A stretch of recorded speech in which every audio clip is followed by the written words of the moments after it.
नमस्कार दोस्तों।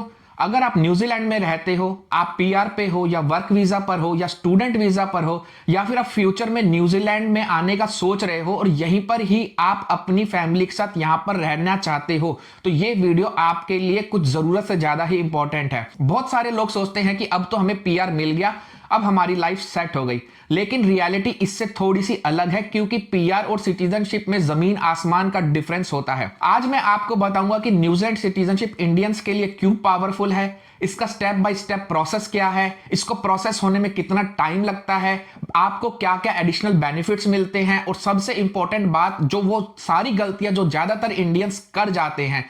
तो वीडियो को एंड तक जरूर देखिए क्योंकि एक छोटी सी मिस्टेक आपकी सालों की मेहनत को बर्बाद कर सकती है और आपकी एप्लीकेशन को सालों तक का डिले पहुंचा सकती है। तो देखो, सबसे पहला सवाल, इंडियंस को न्यूजीलैंड सिटीजनशिप लेने की क्या जरूरत है। देखिए, न्यूजीलैंड एक बहुत ही पीसफुल, स्टेबल, सेफ कंट्री है। सिटीजनशिप बनने के बाद आपको एक बहुत ही स्ट्रॉन्ग पासपोर्ट मिलता है। आप 180 कंट्रीज के आसपास वीजा फ्री ट्रैवल कर सकते हो। ऑस्ट्रेलिया में फ्रीली आप रह सकते हो, काम कर सकते हो। आपको कोई भी किसी भी प्रकार का वीजा अप्लाई करने की जरूरत नहीं है। कोई भी आपको वीजा रिन्यूअल का टेंशन नहीं होता। आपको वोटिंग राइट्स मिल जाते हैं। गवर्नमेंट जॉब्स के लिए आपके डोर्स ओपन हो जाते हैं। पीआर की तो देखो, कभी एक कंडीशन चेंज हो सकती है या एक्सपायर हो सकता है, लेकिन सिटीजनशिप कभी भी एक्सपायर नहीं होती। और अगर आपके बच्चे यहां ग्रो कर रहे हैं तो उनके फ्यूचर के लिए भी ये सबसे सिक्योर और सबसे अच्छा ऑप्शन है। तो सबसे पहले आप ये जान लो कि सिटीजनशिप का जो प्रोसेस है वो department of internal affairs handle करता है, ना कि इमिग्रेशन डिपार्टमेंट। चलिए, अब मैं आपको बहुत ही सिंपल लैंग्वेज में इसका स्टेप बाय स्टेप प्रोसेस समझाता हूं। तो स्टेप 1 ये है कि आपको सबसे पहले रेजिडेंसी रिक्वायरमेंट होती है और आपको उस रेजिडेंसी के ऊपर 5 साल रहना होता है। हर साल आपको मिनिमम नंबर ऑफ डेज, जो कि 240 हैं, वो आपको न्यूजीलैंड में ही बिताने पड़ते हैं। अगर आप इंडिया फ्रीक्वेंटली ट्रैवल करते हो तो अपने डेज को बहुत ही केयरफुली कैलकुलेट करना, क्योंकि यहां पर लोग बहुत ही ज्यादा मिस्टेक कर जाते हैं। चलो, अब मैं आपको एक एग्जांपल से बताता हूं कि आपको सबसे पहले आपके पास एक वीजा आता है, जो कि वर्क परमिट के बाद आप एक रेजिडेंट वीजा अप्लाई करके रेजिडेंट वीजा लेते हो। आप 2 साल तक उस रेजिडेंट वीजा पे रहते हो, फिर आप पीआर इंडेफिनिट के लिए अप्लाई करते हो और आप 3 साल तक पीआर इंडेफिनिट पे रहते हो। आप टोटल 5 साल रहते हो सिटीजनशिप अप्लाई करने से पहले। तो ये तो देखो, पहली रिक्वायरमेंट हो गई कि आपके पास 5 साल तक का वैलिड पीआर होना चाहिए। फिर उसके बाद रिक्वायरमेंट है कि आपको 240 दिन जो है यहां पर कंट्री में ही स्पेंड करने हैं, जो हर साल होते हैं। कुछ लोग इसको मिसकैलकुलेट कर जाते हैं फाइनेंशियल ईयर के हिसाब से, जो कि चलता है हमारा अप्रैल से मार्च तक।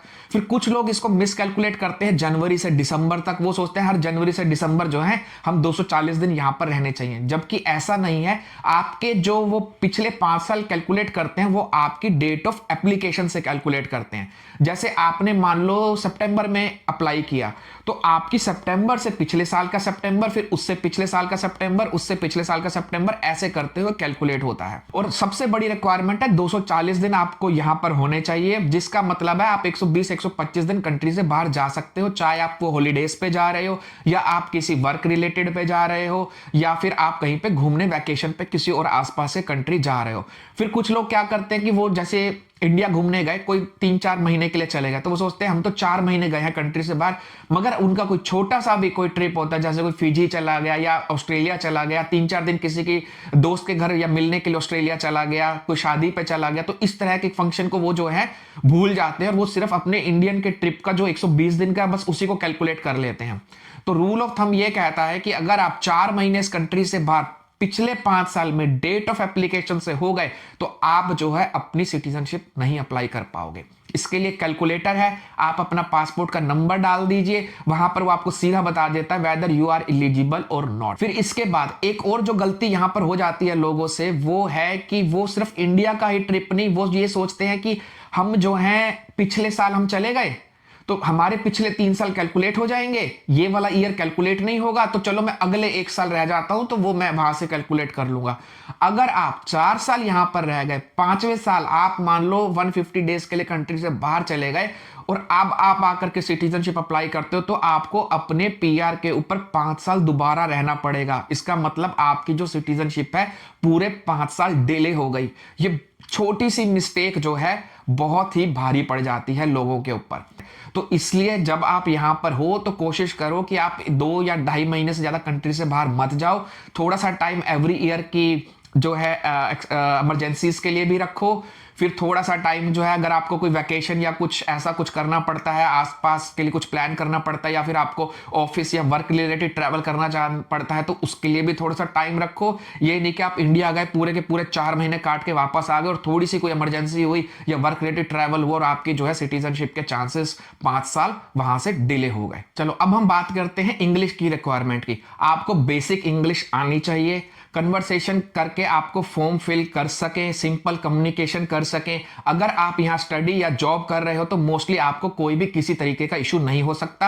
आप अपने एम्प्लॉयर से लिखवा सकते हो कि आप जो हो डेली बेसिस पे इंग्लिश में कम्युनिकेट करते हो और you are well and good enough to communicate very easily. फिर तीसरी रिक्वायरमेंट आती है आपके कैरेक्टर रिक्वायरमेंट की। ये बहुत ही सीरियस पॉइंट है क्योंकि यहाँ पर आपका पुलिस चेक होता है, पिछले 5 साल का पूरा रिकॉर्ड चेक होता है। अगर कोई आपके ऊपर कोई क्रिमिनल केस है या कोई फ्रॉड की हिस्ट्री है तो ये बहुत ही सीरियस है।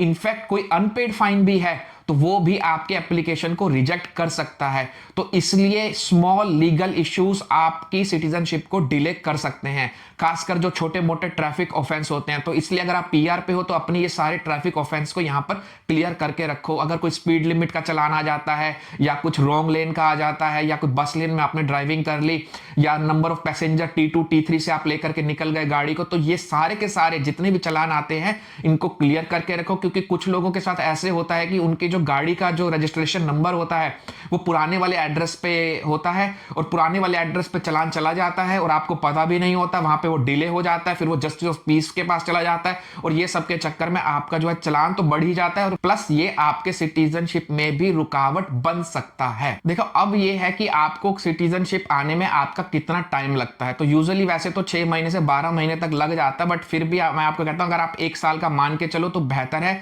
क्योंकि आपका पूरा के पूरा जो है बैकग्राउंड चेक होता है जो एक बहुत ही लेंथी प्रोसेस है। अगर आपकी डॉक्यूमेंटेशन इनकम्प्लीट है, आपकी ट्रैवल हिस्ट्री कॉम्प्लिकेटेड है, तो आपकी एप्लीकेशन जो है थोड़ी सी और डिले भी हो जाती है। इसलिए आप 100% एलिजिबल हो के नहीं, इसकी एलिजिबिलिटी आप एलिजिबिलिटी टूल से पहले ही चेक कर सकते हो। तो मैं आपको लिंक डिस्क्रिप्शन में दे देता हूं, इस लिंक पे जाकर के आप अपना पासपोर्ट का नंबर डालिए और जाकर के अपनी सिटीजनशिप की एलिजिबिलिटी को चेक कर लीजिए। चलो अब मैंने आपको सिटीजनशिप का प्रोसेस जो है एक बहुत ही सिंपल लैंग्वेज में एक्सप्लेन कर दिया है। अब मैं आपको बताता हूं कि सिटीजनशिप बनने के बाद आपके पास कौन कौन से बेनिफिट्स आ जाते हैं। तो सबसे पहला बेनिफिट तो देखो पासपोर्ट है। पासपोर्ट आपका 170 से 180 कंट्री में आपको वीजा फ्री ट्रैवल होने की सिक्योरिटी देता है। और जो आपको दूसरा बेनिफिट मिलता है वो मिलता है आपको ऑस्ट्रेलिया का एक्सेस। आप वीजा फ्री वहां पे ट्रैवल कर सकते हो। देखो हम लोग अगर यहाँ पर पीआर पे होते हैं या फिर वर्क परमिट पे होते हैं तो सबसे पहली प्रॉब्लम हर इंडियन यहाँ पे फेस करता है वो है उसकी फ्लाइट्स की टिकट्स की। बहुत ही हमारे पास फ्लाइट्स लिमिटेड हो जाती हैं क्योंकि ऑकलैंड से या तो सिंगापुर मलेशिया से आपको होकर के निकलना पड़ता है। अगर आप ऑस्ट्रेलिया से जाना चाहते हो तो आपको वहां पर वीजा अप्लाई करना पड़ता है, ट्रांजिट वीजा। अगर आपके पास कोई लॉन्ग टर्म वीजा है तो बात और है। तो ये सारी झंझटों से आप मुक्त हो जाते हो। आप कभी भी ऑस्ट्रेलिया वाया ऑस्ट्रेलिया आप ट्रैवल कर सकते हो, आप अपनी फ्लाइट को बुक कर सकते हो। फिर तीसरा है कि देखो आपको ऑफकोर्स सिक्योरिटी तो मिलती ही है, फिर इसके बाद आपको पॉलिटिकल राइट्स मिल जाते हैं, आपके पास जॉब्स के और ऑप्शंस ओपन हो जाते हैं। मतलब कहने का है कि आपका फ्यूचर काफी ज्यादा सिक्योर हो जाता है। देखो अगर आपने यहां पर 2-3 साल वर्क परमिट पे काम किया, फिर 5 साल आपने रेजिडेंसी पे रहे, आप 7-8 साल इस कंट्री के अंदर जो है ऑलरेडी स्पेंड कर चुके हो, अपना कितना आपने टाइम इन्वेस्टमेंट किया है, कितना पैसा कितना टैक्स आपने यहां पर दिया है, तो उसके बाद सिटीजनशिप अगर आप ले लेते हो तो आपको आगे जाके बहुत ही बेनिफिट्स होने वाले हैं। अब मैं आपको कुछ बहुत ही बेसिक सी कॉमन मिस्टेक बता देता हूं, आप ध्यान से सुनना। ये पार्ट सबसे ज्यादा इस वीडियो का इंपॉर्टेंट है। नंबर 1 है जल्दी जल्दी अप्लाई कर देना। बिना डेज को कैलकुलेट किया आप जल्दी से सिटीजनशिप अप्लाई कर देते हो और वहां जाकर के आपका रिजेक्ट हो जाता है। फिर है कि आप बहुत ज्यादा ट्रैवल करते हो, फिजिकल प्रेजेंस रिक्वायरमेंट को मीट नहीं करते हो, छोटी लीगल चीजों को आप इग्नोर कर देते हो, जैसा कि ट्रैफिक फाइन्स। आप अपने ट्रैफिक फाइन्स जैसे ही होता है जल्दी से जल्दी क्लियर कर दिया करो। फिर आप गलत या कुछ इनकम्प्लीट इंफॉर्मेशन दे देते हो। और सबसे इंपॉर्टेंट पीआर का जो फाइनल समझ लेना, ये आपकी सिटीजनशिप से बिल्कुल अलग चीज है। पीआर को कभी भी फाइनल रेजिडेंसी मत समझा करो। Citizenship is different from your PR, whether it's a definite और इनडेफिनेट। अब मैं एक बहुत ही important information work visa holder के लिए शेयर करता हूं। अगर आप स्टूडेंट हो, स्टूडेंट वीजा का टाइम सिटीजनशिप के 5 साल में काउंट नहीं होता।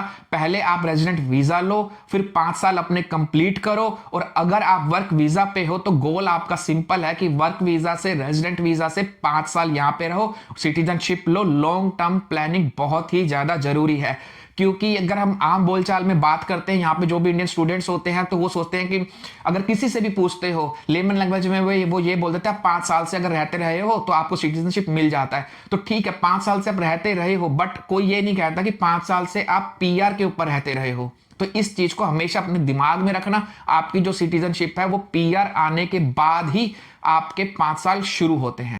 दोस्तों, सिटीजनशिप का मतलब सिर्फ पासपोर्ट नहीं होता, ये एक लॉन्ग टर्म सिक्योरिटी है, आपकी फैमिली स्टेबिलिटी है, ग्लोबल मोबिलिटी है, पीस ऑफ माइंड है। अपना प्लान बिल्कुल स्मार्टली करें और सिटीजनशिप की एप्लीकेशन को एकदम करेक्ट अप्लाई करें। अगर वीडियो आपको हेल्पफुल लगा तो सब्सक्राइब जरूर करो, लाइक करो और कमेंट में बताओ आप न्यूजीलैंड के किस सिटी में हो, ऑकलैंड में हो, हैमिल्टन में हो या वेलिंगटन में हो। मैं कमेंट्स पर्सनली चेक करता हूं। मिलते हैं नेक्स्ट वीडियो में।